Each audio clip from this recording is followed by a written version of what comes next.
beberapa saja yang akan kami presentasikan. Yang pertama ini adalah di instansi saya sendiri, yaitu Balai Penjaminan Mutu Pendidikan Provinsi NTB. Mungkin sedikit memperkenalkan Bapak Ibu ya. Kalau Bapak Ibu mungkin dari kampus, jadi BPMP NTB ini merupakan UPT di bawah Kementerian Pendidikan Kebudayaan yang bertanggung jawab atas penjaminan dan peningkatan mutu pendidikan di semua jenjang. Jadi mulai dari PAUD sampai dengan sekolah menengah. BPMP ini mewujudkan visi dari Ditjen PAUD dan Dikdas dan juga Dikmen gitu ya untuk menciptakan pelajar Pancasila yang bernalar kritis, kreatif, mandiri, beriman, bertakwa, berakhlak mulia, bergotong royong dan berkebinekaan global. Jadi BPMP sendiri tidak memiliki visi tersendiri namun langsung terintegrasi dengan visi dari kementerian.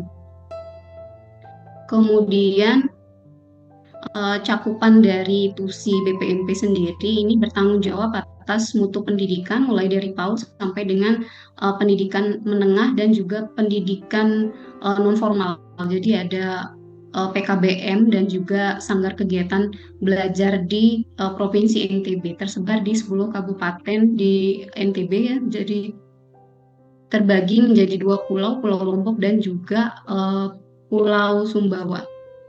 Kemudian tusi utamanya yaitu melakukan pemetaan mutu pendidikan, kemudian supervisi, pengembangan model pendidikan, kemudian ada juga pelatihan kepada tenaga pendidik, serta pemantauan dan evaluasi kebijakan pendidikan. Tantangan pendidikan di Provinsi NTB di sini lumayan ya Bapak Ibu. Yang pertama kesenjangan mutu dari yang wilayah perkotaan, sekolah-sekolah yang ada di wilayah perkotaan dan juga di wilayah-wilayah terpencil. Kemudian dampak COVID-19 yang kemarin sampai saat ini juga masih menjadi permasalahan di Provinsi NTB.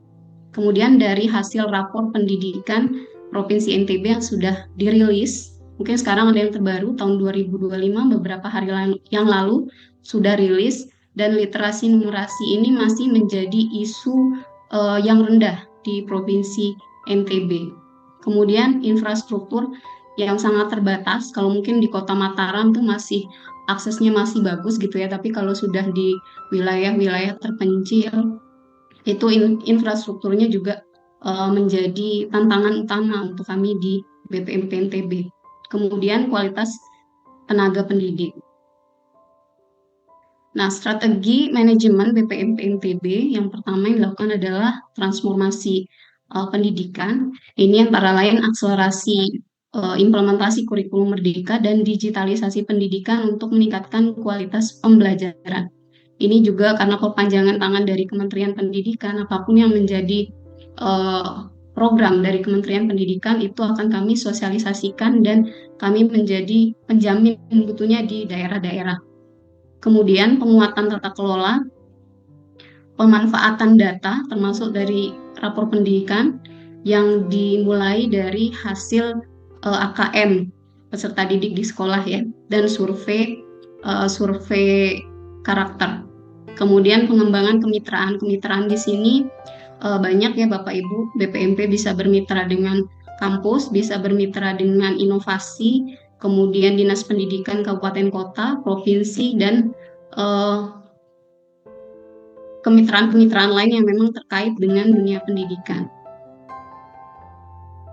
Untuk implementasinya sendiri itu yang sudah dilakukan supervisi dan pendampingan, saya langsung ke sekolah, kemudian langsung juga bekerja sama dan sosialisasi di dinas pendidikan. Kemudian asesmen kompetensi ini juga langsung menjadi tusi dari BPMP untuk mendampingi dan juga melakukan pemantauan serta evaluasi. Kemudian pemetaan mutu dan digitalisasi sistem. Kalau kita menggunakan analisis manajemen strategik dengan model SWOT, ini kekuatan atau strength dari BPMP sendiri. Yang pertama dukungan dari Kemendikbudristek dalam pengembangan mutu pendidikan, kemudian infrastruktur dan SDM yang cukup untuk supervisi pendidikan, kemitraan yang baik dengan pemerintah daerah dan pemangku kepentingan yang sudah terbangun di Provinsi NTB.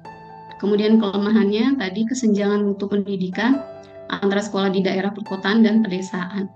Kurangnya kesiapan sekolah dalam mengadopsi teknologi pembelajaran. Kemudian peluangnya IKM di implementasi kurikulum merdeka yang memberikan fleksibilitas dalam pembelajaran ini diharapkan menjadi salah satu kunci untuk transformasi pendidikan. Sepertinya punya saya tidak usah. Ya, selanjut. Kemudian untuk ancamannya, perubahan kebijakan ya, seperti yang kita tahu, perubahan kebijakan, perubahan presiden, kementerian, itu akan berdampak pada perubahan-perubahan kebijakan di kementerian yang akan langsung berdampak juga kepada UPT-UPT di daerah. Kemudian jika kita melihat dari model balance scorecard BPMP NTB, ini yang pertama kita lihat dari perspektif pembelajaran dan pertumbuhan, peningkatan kompetensi tenaga pendidik maupun tenaga pendidikan melalui pelatihan dan juga supervisi berkelanjutan untuk mengadaptasi perubahan kurikulum dan teknologi, perspektif proses internal, efisiensi dalam pengelolaan sistem informasi pendidikan dan tata kelola organisasi. Kemudian perspektif keuangannya ini mengoptimalisasi anggaran melalui sistem akuntabilitas kinerja yang transparan dan terukur dalam setiap program. Kemudian perspektif dari pelanggannya adalah peningkatan kepuasan sekolah, guru, dan masyarakat dalam mendapatkan layanan pendidikan yang berkualitas dan merata.